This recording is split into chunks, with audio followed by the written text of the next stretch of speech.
Between Western psychology, psychiatry, and psychotherapy and the so-called religions of Asia, there is common ground because both are interested in changing states of human consciousness.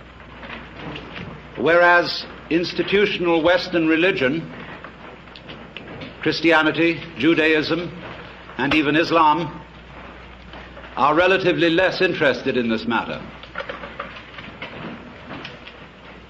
Western religions are more concerned with behavior, doctrine, and belief than with any transformation of the way in which we are aware of ourselves and of the world.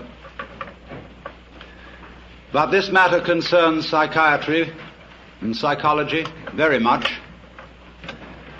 Only those states of consciousness which are not normal are usually treated in Western psychology as being in some way sick. There are, of course, exceptions to this, and there have increasingly been exceptions in the work of Jung and to some extent even of Grodek, of Prinzhorn, of more modern people, Rogers and Ronald Lang. Changing consciousness is often looked upon as a form of therapy. But in general, different states of consciousness from the normal are regarded as a form of sickness. And therefore official and institutional psychiatry constitutes itself the guardian of sanity and of socially approved experience of reality. And very often it seems to me that reality appears rather much the way the world is seen on a bleak Monday morning. In this official doctrine, I might even say dogma, of what reality is. Because after all, we know that our science, such as it is of psychology, is founded in the scientific naturalism of the 19th century.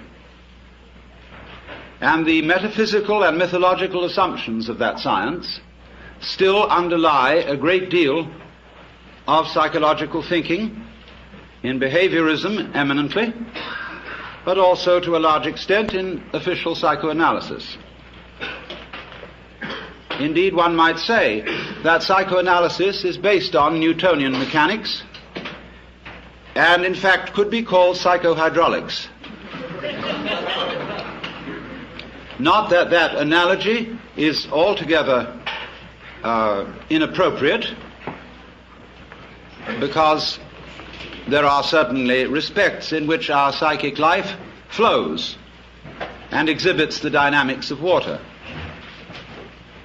But of course we want to know what kind of water, and for the scientific naturalism of the 19th century, the basic energies of nature were considered to be very much inferior to human consciousness in quality. Ernst Haeckel, a biologist of that time, would think of the energy of the universe as blind energy. And correspondingly, it seems to me that Freud thought of the libido as essentially blind, unconscious energy, embodying only a kind of formless, unstructured, and insatiable lust. This is a generalization. Some modification in that thinking is of course possible. But the tendency is to regard all that which lies below the surface of human consciousness as being less evolved, because you must remember that this was also the time of Darwin's theories of evolution, of seeing the human mind as a fortuitous development from much more primitive forms of life, coming forth by purely mechanical processes, by natural selection and by the survival of the fittest. And therefore, man was in general seen as a fluke of nature, an embodiment of reason, emotion, and values, for which the more basic processes of nature had no sympathy and about which they did not care. If, therefore, the human race is to flourish, we must take charge of evolution, left to spontaneous process, but must be directed by human ingenuity, despite the fact that although our brains are capable of dealing with a colossal number of variables at once, our conscious attention is not. Most people cannot consider more than 3 variables at the same time without using a pencil. And this shows that in many ways the scanning process of man's conscious attention is very inadequate for dealing with the infinitely many variables, the multidimensional processes of the natural universe. However, a serious attempt has been made, and scientific naturalism issued in a fantastic fight with nature, in this whole notion of the conquest and subordination of nature, which has, as a matter of fact, very ancient, non-scientific and biblical origins, with the idea of man as the head and chief and ruler of nature in the image of God. And the time has now dawned upon us all when our attempts to beat nature into submission are having alarming results, because we see that it's very dangerous to mess around with processes that we don't understand, that have enormous numbers of variables,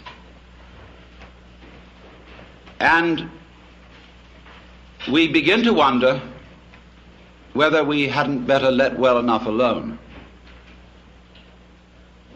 At the same time, although I said that Western psychology had more in common, or more common interest with Oriental religion than it does with Western religion, there is a sense in which psychiatry and psychotherapy are becoming the religion of the West. Psychoanalysis has much in common with the forms and procedures of institutional religion. There is, for example, apostolic succession, the passing down of mana, of qualified power to practice therapy, from the father founder, Sigmund Freud, through his immediate apostles, to an enormous company of archbishops and bishops,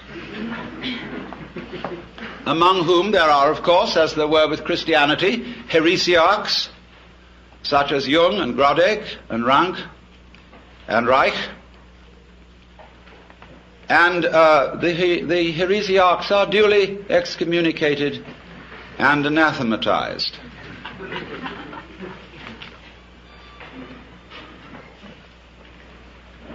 There are rituals, as there are also rituals with religion. There is the sacrament of the couch. There is the spiritual discipline of free association. There is the mystic knowledge of the interpretation of dreams. And there are also the 2 great symbolic fetishes, the long one and the round one. Now, it's extraordinarily easy to make fun of all this. And we must not forget that we owe a tremendous debt to Freud, if for nothing else than pointing out that much of ourselves of which we are aware in terms of the conscious ego is not really ourselves. It is something superficial, However we find its nature, it is superficial. And the realities of human life are not under the gaze of its scanning process, at least not in the ordinary way. And that was a tremendous revelation. There's no question about that. But one sees troublesome signs when the doctrines and processes of psychiatry, psychoanalysis, and so forth become officialized. And I think Thomas Sass, in his books, The Myth of Mental Illness and The Manufacture of Madness, is pointing out something extremely important to us, which is that, in effect, the psychological official of today is the priest, and that he is beginning to exercise the same sort of controls over human life as were exercised by the church in the Middle Ages.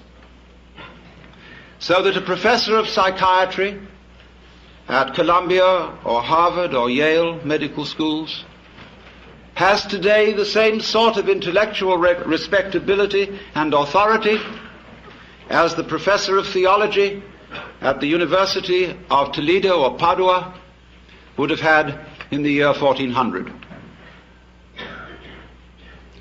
Now you must realize that the theologians of those days not simply believed in their cosmology and the theology, they almost knew it was true in the same way that our scientists know certain things to be true.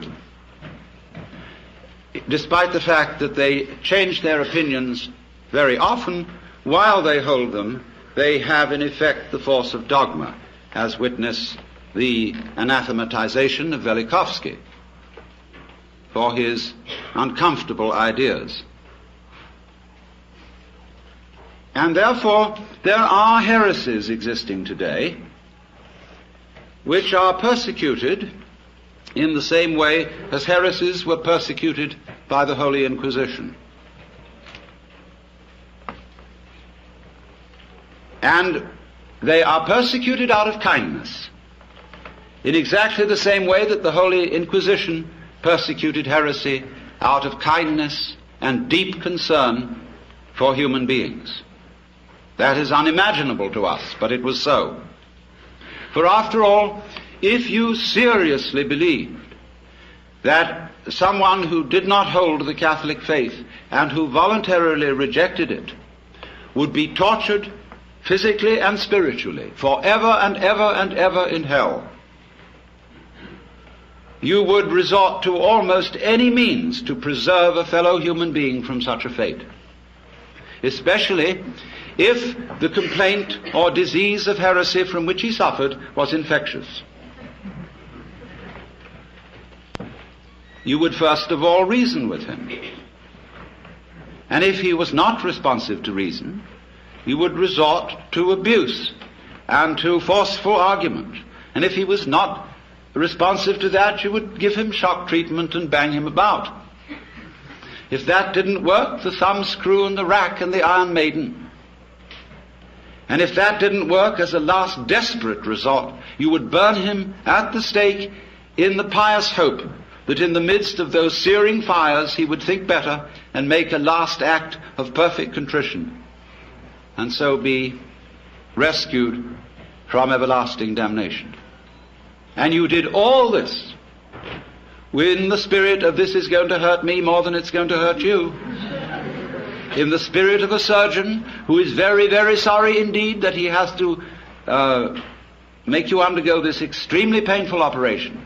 But it is in your best interests, and there really is at least a 50-50 chance that you may survive. And so, therefore, in perfectly scientific medical spirit, people may be very arbitrarily and without due process deprived of their civil rights, incarcerated in prisons that are in many cases much worse than prisons for criminals, and generally left to rot, be neglected and ignored, and when bumptious, given shock treatment or put in solitary confinement. For what? Because they have unorthodox and heretical states of consciousness. A lot of these people are not dangerous until provoked into being dangerous by being ignored, by being treated as machines, and in generally defined as non-human. And if you are defined as non-human, there's precious little you can do about it, because everything you say that sounds human will be taken as a kind of utterance of a mechanical man, as imitating humanness out of lunatic cunning. You will be suspicious. Everything you say will be listened to in a different way and with different ears. And you will have one hell of a time talking yourself out of it, because there really are no rules as to what one must do when incarcerated for having unorthodox consciousness. There is no clear road to repentance. And this is found likewise in jails, where people are incarcerated on 1 to 10 year sentences, as in places like Vacaville, California, where when I visited such prisons, young men have come to me in perfect desperation, saying, I don't know what's happened to me, because I want to live like a decent citizen. I know I've done things that are wrong, but I simply don't know what is expected of me here. If I try to do what's expected, they say I'm compliant. And that seems to be some sort of a sickness. Thomas Sass drew attention to this when he quoted a discussion of the types of school children who may very well need therapy. There were overachieving children. There were underachieving children. There were children who exhibited erratic patterns. There were children who were sort of dully mediocre. In fact, every sort of child can be given a diagnostic name for his behavior which sounds sick. As Jung once suggested, life itself is a disease with a very poor prognosis. It lingers on for years and invariably ends with death.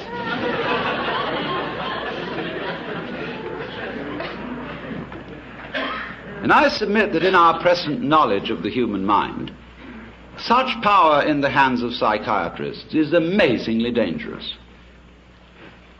For I would suggest that today we know about as much concerning the human mind as we knew about the galaxy in 1300. And that while there are indeed individuals who are certainly able to perform psychotherapy, it is the sheerest arrogance for anybody to say that he is officially qualified to do so. We do not know how it is done, just as we do not know, really, how musical, artistic, and literary genius is done. You cannot really teach it. You can put the tools for doing these things into people's hands, and you can show them how to use the tools. But whether they will use those tools with genius is quite unpredictable. And this is above all true of the art of psychotherapy. We don't know how it's done. We've got some vague ideas.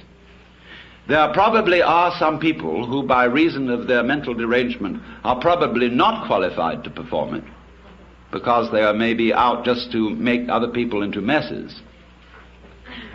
But to say that there are certain standards and certain examinations that can be passed and certificates that could be issued, which do indeed qualify people for this work, is, I think, pernicious nonsense,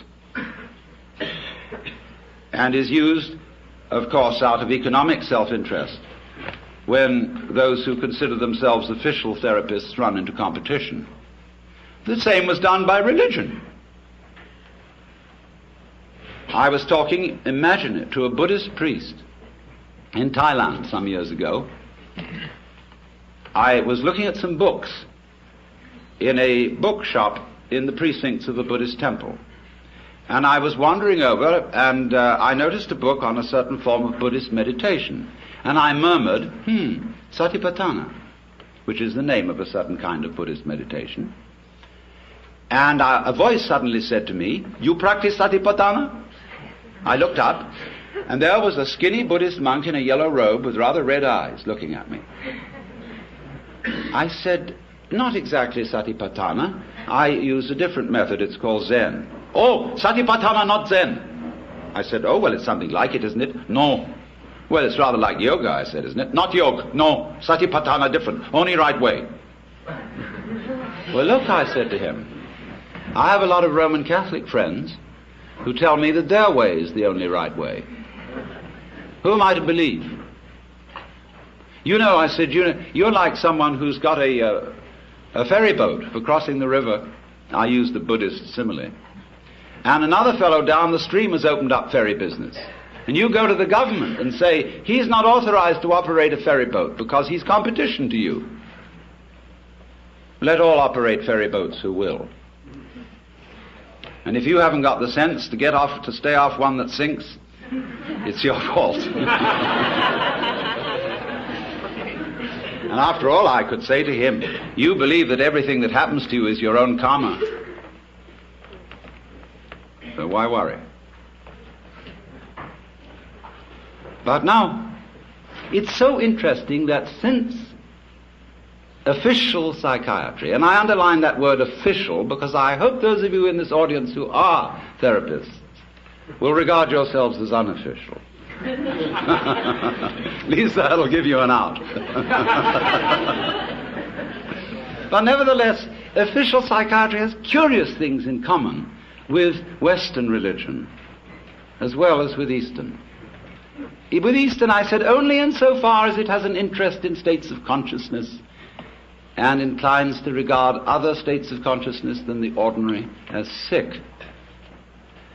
But it has one very important feature in common with Western religion. And to that, we have to go a little bit into Western religious history and ask ourselves what in Western religion, and especially in Christianity, and this goes also for Judaism and Islam, what is the great heresy? Curiously enough, the great heresy was first in the West committed by no less a person than Jesus Christ, who believed himself to be God. This, of course, will be unquestionably true if you think that the Gospel of St. John has historical value. It's a little vaguer in the Synoptic Gospels, but if you read the Gospel of St. John, there is absolutely no doubt about it, for he said, "I and the Father are one. He who has seen me has seen the Father. Before Abraham was, I am. I am the way, the truth, and the life. I am the resurrection and the life." He said all that according to this gospel. And that is something that in the Western world you are not supposed to say. And especially you are not supposed to believe it. And naturally it was very difficult for Jesus, because he was saying all this in the context of the Hebrew culture. And he tried to find language in the Hebrew scriptures with which to express his state of consciousness, because he had an unusual state of consciousness. As I read it, he had cosmic consciousness, otherwise known as mystical experience, otherwise known as moksha, nirvana, bodhi, satori, fana elfana, or what you will. And that happens to people. It has happened as far back as we know. It happens all over the world and in all cultures. We don't know very much about it. We don't really know ways in which to make it happen, because it seems to be of the nature of it that it is a spontaneous surprise. But it unquestionably happens. And most people keep their mouths shut about it when it does. I had a friend who, in the middle of having a stroke, had this illumination, and he said to me, "I fear to speak to my friends of this, but it was the most beautiful experience." I shall never be afraid of death. In fact, I recommend everyone to have a stroke.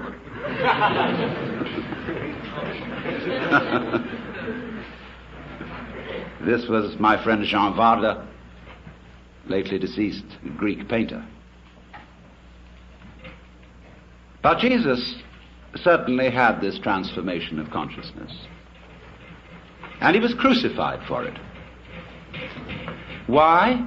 Because he had committed an act of insubordination and treason against the cosmic government.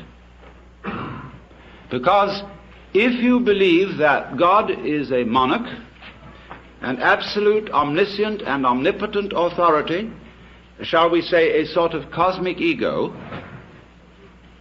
then to claim to be that is to introduce democracy into the kingdom of heaven, to usurp divine authority, and to speak in its name without proper authorization. And they asked Jesus, by what authority do you speak? Of heaven or of men? And he was tricky about answering that one. He said, by what authority did John the Baptist speak? And they were nervous about answering that one. He could have asked, by what authority did Isaiah speak, etc., or Moses. But Moses became official authority. And if you could wangle it that what you said was simply an extension of what Moses said, because Rabbi so-and-so said it, who got it from Rabbi so-and-so, who got it from Rabbi so-and-so, who got it from Rabbi so-and-so, who got it from Moses, then it's okay. Notice this, that to be an authority today in the academic world depends on documentation. It's not enough to say, for I say unto you, you must put in your footnotes. And the more the footnotes, the more the authority, obviously. So, our dissertations tend to be books about books, about books about books, and our libraries multiply by mitosis.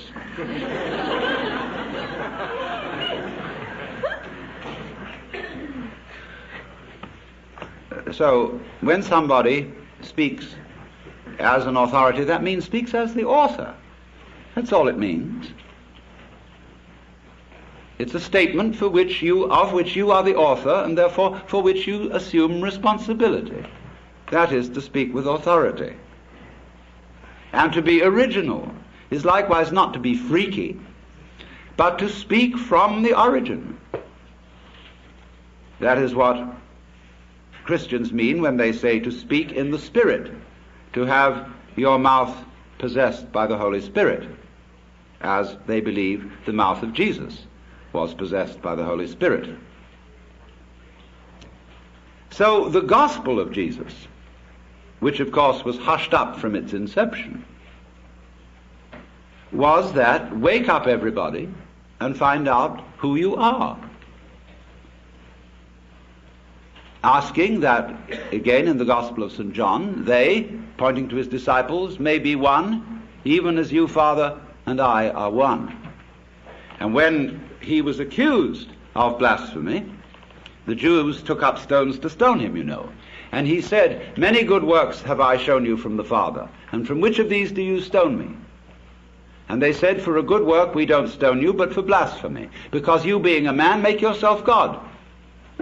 Now listen to the reply. He said, is it not written in your law, I have said ye are gods?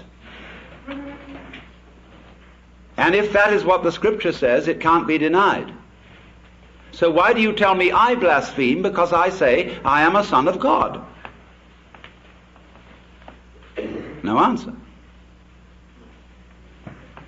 Because I said I am a son of God. It doesn't say that in your King James translation. It says I am the Son of God.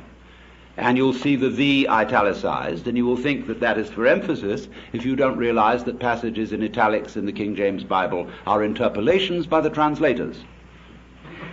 In Greek, leaving out the definite article is equivalent of having the indefinite article. Huios to theou is a son of God, not oios to theou. So, son of, in Hebrew and in Arabic, means of the nature of. When we call someone a son of a bitch, we mean bitchy. And so if you call someone a son of God, you mean divine, of the nature of God. As the Nicene Creed subsequently defined it, he is of one substance with the Father. But what happened was that this being blasphemy for the Jews, it became blasphemy for the Christians, for anyone else than Jesus to say it. They said, okay, baby, it was so with you, but there it stops. No more of this business. And as a result of that, Jesus was made irrelevant by pedestalization, by being kicked upstairs.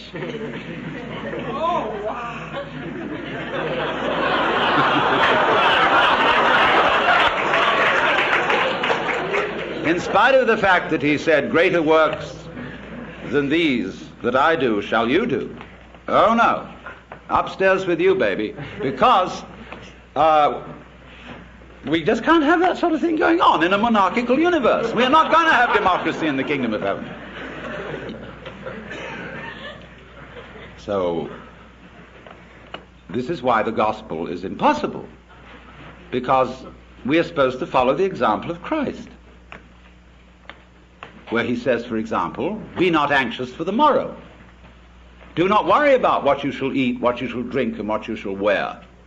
God will take care of you. Doesn't he take care of the birds? Don't the flowers grow? And they're wonderful, they're crazy, they're great.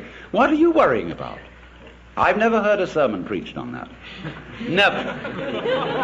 Because it's totally subversive. The economy would crash.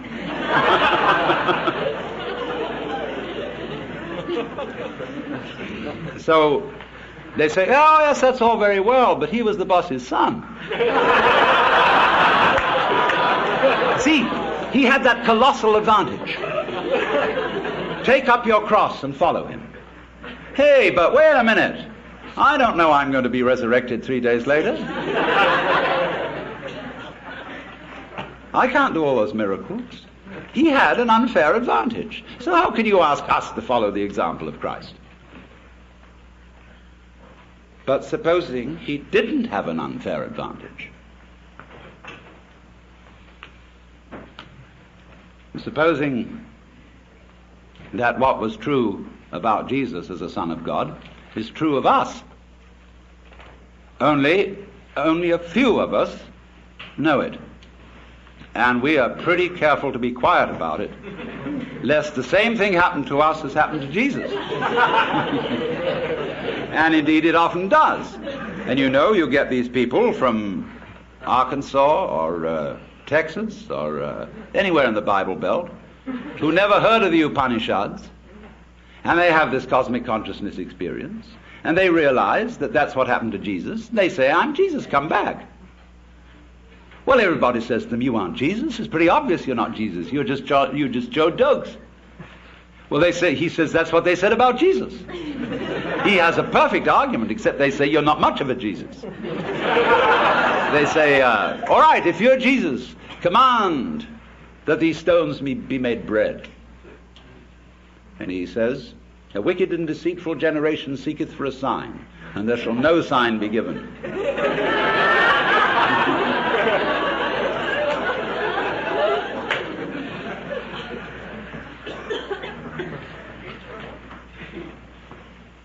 Now, why talk about this?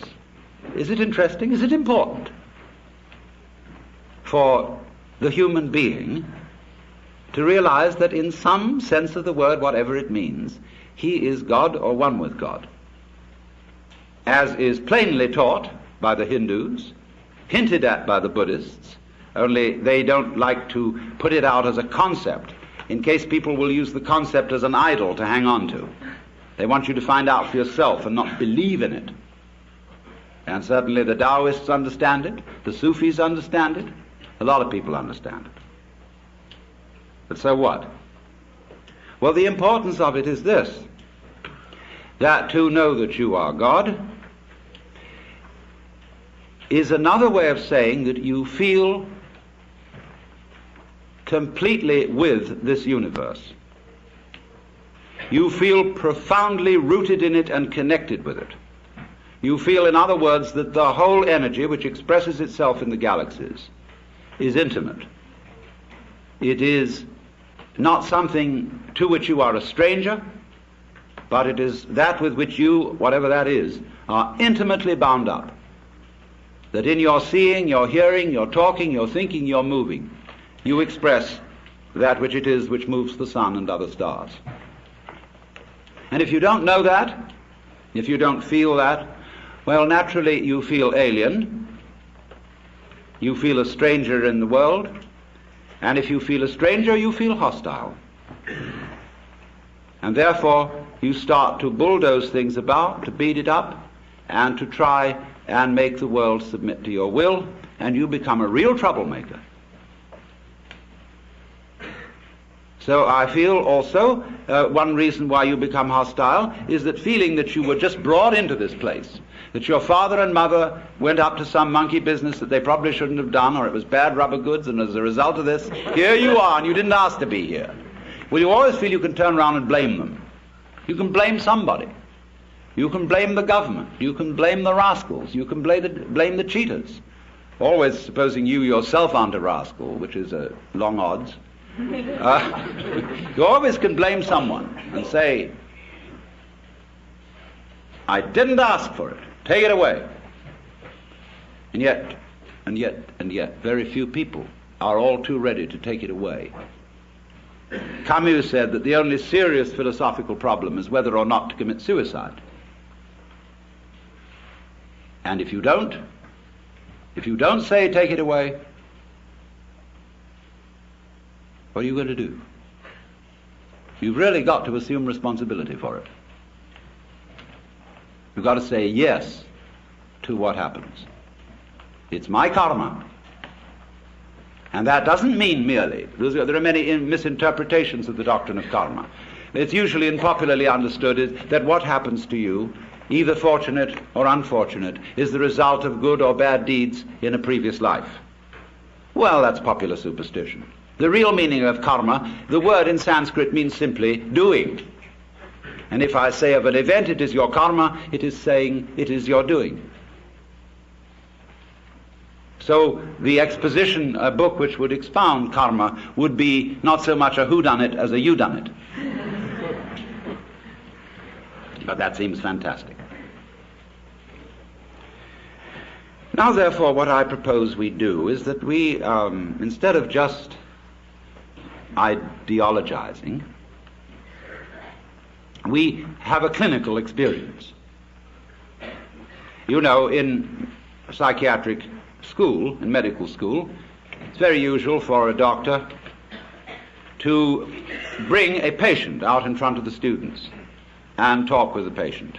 As a kind of demonstration, he says, I want you to recognize the difference between a psychopath and a manic depressive or a schizophrenic or something. They don't know what all these things mean.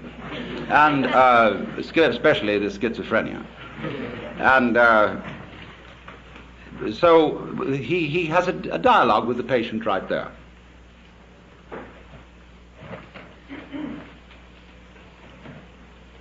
So let us suppose that I'm the patient, and you are the students and the doctors. And I suffer from what you would call the delusion that I'm God. And therefore, you might want to do something about me, or with me, or humor me, or ask me questions. And so I'm perfectly willing to submit to your examination and your treatment, and invite you to help yourselves. Now, when did you become God? Now. Will you marry me? No.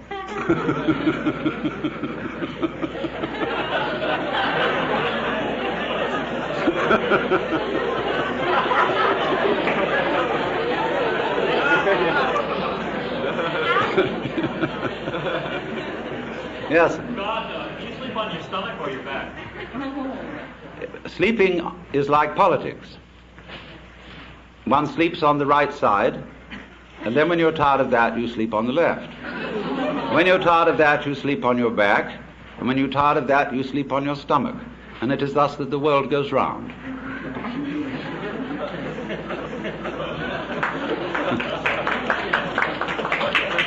If you were God now, what were you yesterday?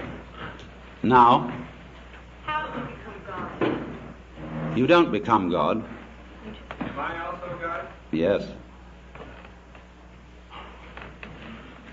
Are we then the same person? No. What is God? Remember, 3 persons but 1 God.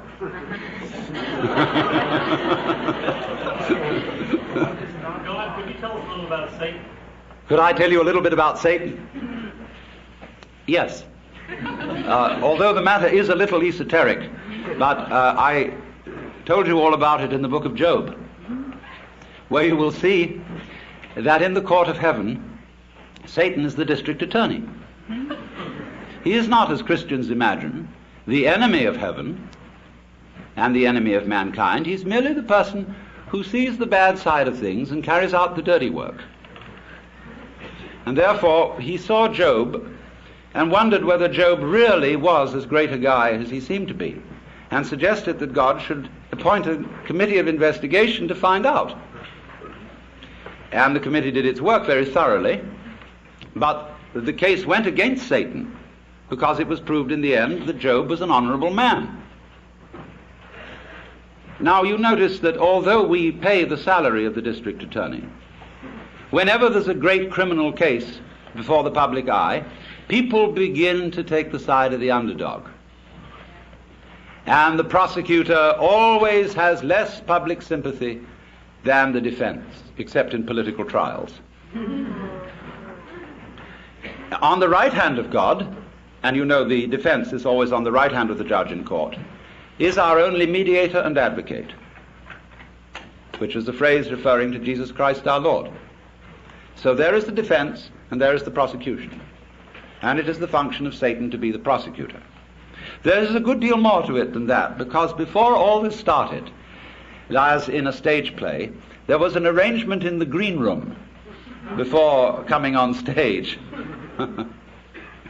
in which certain things were understood, but that are only to be revealed when the curtain goes down at the end of the play. Is Job God too?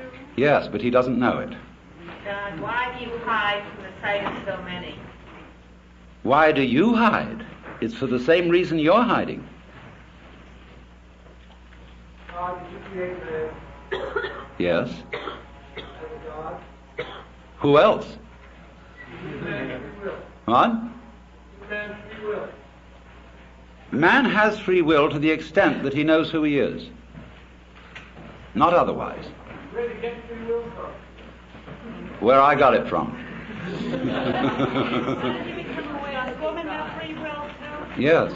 To the extent that she knows who she is, yes. If man has free will to know just what he is, and man is God, then you'd say that you are no more than any God in this room, or any man. That is correct. I'm no more God than any of you. Then you only have the power to know who you are. Well, that is saying quite a bit, yes. What is not God? What is not God? There is nothing that is not God. How do you learn who you are? It's like waking up from a dream.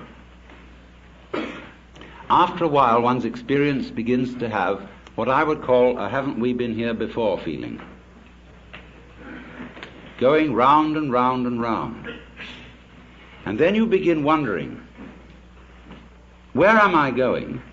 And to answer that question, you have to try and find out what you want. And so I went into that very thoroughly. What do I want to happen? And, of course, as soon as you ask yourself that, you begin to fantasize. And our amazing technology is, of course, an expression of human desire for power, for what we want to achieve. So I simply set myself to thinking through how far we could go. And so I soon found myself at a great push-button place where I had a fantastic mechanism with buttons available for every conceivable thing I could wish. So I spent quite a bit of time playing with those. And science fiction wasn't in it. You know, you go going like that, and here is Cleopatra. And so on, you know, and then press this button, symphonic music in 4-channel sound, 16-channel sound, anything, you know, all possible pleasures are available. And when, you know, you're like everybody's dream of the Sultan in the palace, you suddenly notice there's a button labeled surprise. You push that, and here we are.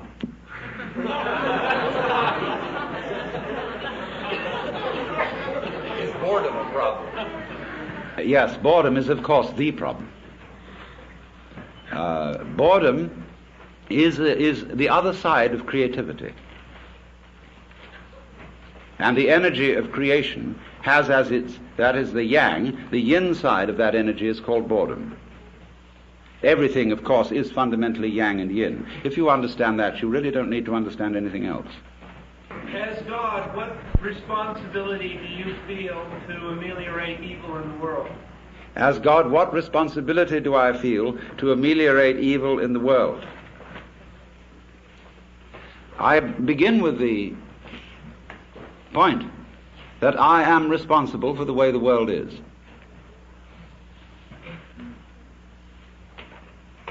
If I couldn't feel that, I'd have to blame somebody else.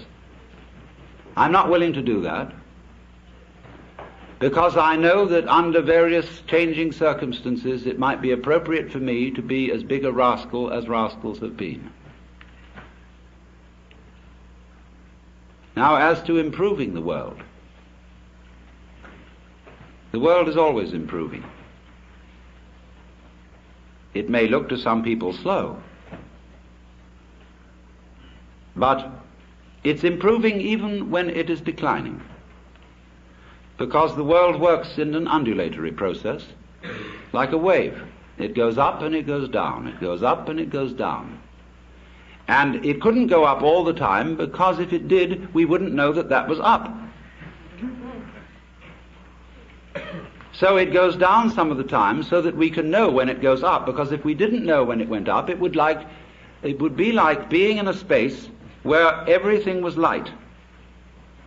There'd be nothing to write home about. There would be no black marks on the space, and so it would be like a piece of perfectly empty paper. Similarly, to be in a completely black space would also be a kind of unconsciousness with nothing to write home about, because there'd be nothing would make any difference. So therefore, if you're going to have black, you won't know that it's black unless you have some white, and if you're going to have white, you won't know that it's white unless you have some black. Why do you teach us all to love one another? Because if we get to that point, there won't be any of these ups and downs. We'll have to tell you. Correct, but that's not a teaching, it's a koan. A koan. A koan is a Japanese word for a spiritual problem used in Zen Buddhism, such as, what is the sound of one hand? And these problems are given to those who ask questions concerning their spiritual development. And sometimes, as St. Paul pointed out, commandments are given not in the expectation that they will be obeyed, but in the expectation that they will reveal something to those who hear them. That was St. Paul's comment on the whole Mosaic law. Yes, sir. If we accept What? if we accept the child that we are all God, Yes. what of the hereafter? That's what. Is there a heaven? Is there a purgatory? Is there a hell? The hereafter is, of course, now. Because if you will examine it closely, there is no when else than now. And if you want to make hell of it, you can make hell of it. If you want to make heaven of it, you can make heaven of it. Purgatory, purgatory. It's all here. Always was, always will be. What is death? Death is an undulation in consciousness. How would you know you were alive unless you'd once been dead? Yes. You realize in the same way that Jesus is your God, why was it unnecessary for him to have material possessions and necessary for you? It wasn't unnecessary for him to have material possessions. They said of St. John the Baptist that he was an ascetic, but of Jesus, this man consorts with gluttoners and wine-bibbers and comes eating and drinking. And when the lady Mary poured precious ointment on his feet and anointed him, they said the same thing that the members of the vestry say to the minister today. Why this great expense? Couldn't it all have been sold for much money and given to the poor? But it's a problem. It is a problem, sure. But you see, in many ways, when you get down to these very deep ethical problems, where there sure is no easy decision one way or the other, you must look at the problem from the point of view of an artist.